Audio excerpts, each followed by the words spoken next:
എല്ലാ കൂട്ടുകാർക്കും നമസ്കാരം. നമ്മുടെ പുതിയ വീഡിയോയിലേക്ക് സ്വാഗതം. ഇന്നത്തെ നമ്മുടെ വീഡിയോ വളരെ സിമ്പിളായിട്ട് ആർക്കും ഉണ്ടാക്കിയെടുക്കാൻ പറ്റിയ നല്ലൊരു മുട്ടക്കറിയാണ്. അപ്പത്തിനും പുട്ടിനും ചപ്പാത്തിക്കും ഇനിയിപ്പോ നല്ല ചൂട് ചോറിന്റെ ഒപ്പം വിളമ്പാനും സൂപ്പർ കറിയാണ് കേട്ടോ. സ്കൂളൊക്കെ തുറന്നിട്ടുള്ള ഈ ഒരു സമയത്ത് എളുപ്പത്തിൽ ജോലി തീർക്കാൻ ആഗ്രഹിക്കുന്ന നമ്മുടെ കൂട്ടുകാർക്ക് ഇതുപോലൊരു മുട്ടക്കറി ട്രൈ ചെയ്ത് നോക്കാവുന്നതാണ്. അപ്പൊ നോക്കാം എങ്ങനെയാണ് വളരെ സിമ്പിളായിട്ട് നല്ല കൊഴുത്ത ഗ്രേവിയില് മുട്ടക്കറി വീടുകൾ തയ്യാറാക്കി എടുക്കുന്നതെന്ന് നമ്മുടെ വീഡിയോയിൽ കൂടെ നമുക്ക് കാണാം. വീഡിയോ കാണുമ്പോൾ നിങ്ങൾക്ക് ഇഷ്ടപ്പെടുവാണെങ്കിൽ ചേച്ചി ഒന്ന് സപ്പോർട്ട് ചെയ്യാൻ മറക്കല്ലേ. ഇനി നമുക്ക് മുട്ടക്കറി തയ്യാറാക്കാൻ തുടങ്ങാം. ഇതിനായിട്ട് ഞാനിവിടെ 6 മുട്ടയാണ് പുഴുങ്ങിയെടുത്തിട്ടുള്ളത്.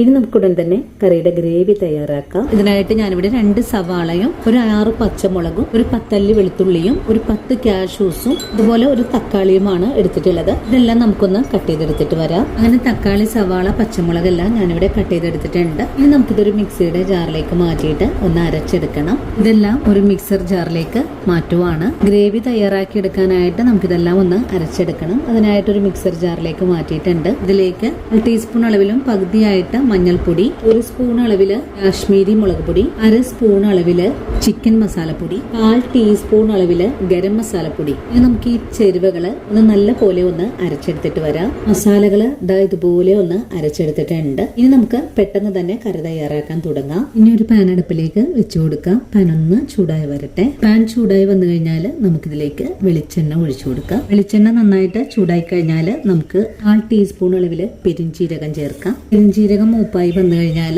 പിന്നെ നമുക്ക് കറിവേപ്പില ചേർക്കാം. 2-3 വറ്റൽമുളക് കൂടെ ചേർക്കാം. ഇതൊന്ന് നല്ലതുപോലെ വഴറ്റിയെടുക്കാം. കറിവേപ്പിലയും വറ്റൽമുളകും ഒന്ന് മൂപ്പായി കഴിഞ്ഞാൽ ഒരു 2-3 എണ്ണം കോരി മാറ്റാട്ടോ. ഇത് ഗാർണിഷിന് വേണ്ടിയിട്ട് മാറ്റുന്നതാണ്. ഇനി ഇതിലേക്ക് നമ്മൾ അരച്ചെടുത്തിട്ടുള്ള പേസ്റ്റ് ചേർക്കാം. നല്ലതുപോലെ വഴറ്റാം. നിങ്ങൾക്ക് ഈ ഒരു സ്റ്റെപ്പ് കുക്കറിൽ വെച്ച് വേണമെങ്കിലും ചെയ്തെടുക്കാവുന്നതാണ്. ഗ്രേവിയൊക്കെ നല്ലതുപോലെ ഒന്ന് മുരിഞ്ഞു കിട്ടണം. ഗ്രേവി ഇപ്പോൾ ഒന്ന് ചെറുതായിട്ട് മുരിവായി വന്നിട്ടുണ്ട്. ഈ സമയത്ത് നമുക്ക് മിക്സർ ജാർ കഴുകിയിട്ട് കുറച്ച് വെള്ളം ഒഴിച്ചു കൊടുക്കാം. വീണ്ടും നല്ലോണം ഇളക്കി വഴറ്റിയെടുക്കാം. വളരെ എളുപ്പത്തിൽ ഉണ്ടാക്കിയെടുക്കാൻ പറ്റിയ നല്ലൊരു മുട്ടക്കറിയാണ്. നല്ല ഗ്രേവിയാണ് ഈ ഒരു മുട്ടക്കറി കഴിക്കാനായിട്ട്. വളരെ സിമ്പിളായിട്ട് ഉണ്ടാക്കിയെടുക്കുന്നത് കൊണ്ട് എല്ലാവർക്കും ഒരുപോലെ തന്നെ പാചകം ചെയ്യാൻ ഇഷ്ടപ്പെടുകയും ചെയ്യും കേട്ടോ. ഇനിയിപ്പോൾ ഇതൊന്നും കൂടെ മുരിഞ്ഞു കിട്ടണം. അതുവരെ നമുക്ക് ഒന്ന് ഇളക്കി വഴറ്റിയെടുക്കാം. ഇളച്ചുകൊണ്ടിരിക്കുന്ന കറിയിലേക്ക് ആവശ്യത്തിനുള്ള ഉപ്പ് ചേർക്കാം. ഉപ്പും ചേർത്ത് നല്ലപോലെ ഇളക്കി ഒന്ന് ഈ ഒരു ഗ്രേവിയുടെ ഒരു പച്ച ചുവയൊക്കെ ഒന്ന് മാറ്റിയെടുക്കണം. നമുക്കിനി ഫ്ലെയിം ഒന്ന് കുറച്ച് വെച്ച് കൊടുത്തിട്ട് കറി ഒന്ന് മൂടി വെച്ച് വേണം തിളപ്പിച്ചെടുക്കാനായിട്ട്. കറി ചെറിയ തീയിലിരുന്ന് നല്ലപോലെ തിളച്ച ഒരു പച്ച ചുവയൊക്കെ ഒന്ന് മാറി വരട്ടെ. അതുവരെ നമുക്ക് മൂടി വെച്ച് തന്നെ ഒന്ന് വേവിച്ചെടുക്കാം. അങ്ങനെ 2-3 മിനിറ്റ് നേരം മൂടി വെച്ച കറി നമുക്കൊന്ന് തുറന്ന് നോക്കാം. നല്ല തിക്ക് ഗ്രേവിയിലാണ് കറിയുടെ ആയി വന്നിട്ടുള്ളത്. നമുക്കിതിലേക്ക് പുഴുങ്ങിയെടുത്തിട്ടുള്ള മുട്ട കൂടെ ചേർക്കാം. ഞാനിവിടെ ഇന്നത്തെ കറിക്കായിട്ട് 6 മുട്ടയാണ് കേട്ടോ പുഴുങ്ങിയെടുത്തിട്ടുള്ളത്. നിങ്ങൾക്ക് ഇത്രയും കൊഴുപ്പ് ഗ്രേവിക്ക് ആവശ്യമില്ലെങ്കിൽ കുറച്ചുകൂടെ ഇതിലേക്ക് ചൂടുവെള്ളം ഒഴിച്ചു കൊടുക്കാം. ഇനിയിപ്പോൾ നല്ലോണം തിളച്ചു വന്നിട്ടുള്ള കറിയിലേക്ക് പുഴുങ്ങിയ മുട്ട കൂടെ ചേർക്കാം.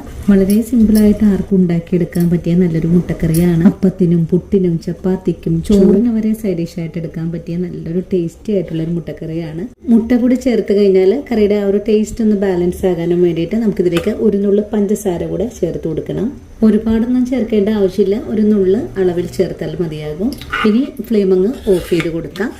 അപ്പോൾ ഇന്നത്തെ നമ്മുടെ വീഡിയോ ഇത്രയോട്ടോ കൂട്ടുകാരെ. ഈ ഒരു വീഡിയോ കണ്ടിട്ട് എല്ലാ കൂട്ടുകാരും വീടുകൾ തയ്യാറാക്കി വെക്കണം. തയ്യാറാക്കി നോക്കുമ്പോൾ നിങ്ങൾക്ക് ഈ ഒരു കറിയുടെ സ്വാദ് ഇഷ്ടപ്പെടുവാണെങ്കിൽ ചേച്ചി ഒന്ന് സപ്പോർട്ട് ചെയ്യാൻ മറക്കരുത്. അതുപോലെ വീഡിയോ കുറിച്ചുള്ള അഭിപ്രായങ്ങൾ കമന്റ്സ് ആയിട്ട് അറിയിക്കാനും മറക്കരുത്. ഇനിയിപ്പോൾ ആദ്യമായിട്ട് നമ്മുടെ വീഡിയോസ് കാണുന്ന കൂട്ടുകാർ ആരെങ്കിലും ഉണ്ടെങ്കിൽ നമ്മുടെ പേജ് ഒന്ന് ഫോളോ ചെയ്ത് നമ്മുടെ ഫാമിലിയിൽ മെമ്പർ ആകാനും മറക്കരുത്. അപ്പോൾ ഇനി നല്ലൊരു വീഡിയോ ആയിട്ട് നാളെയും കണ്ടുമുട്ടാം. അതുവരെ ഒത്തിരി സ്നേഹത്തോടെ വീണ്ടും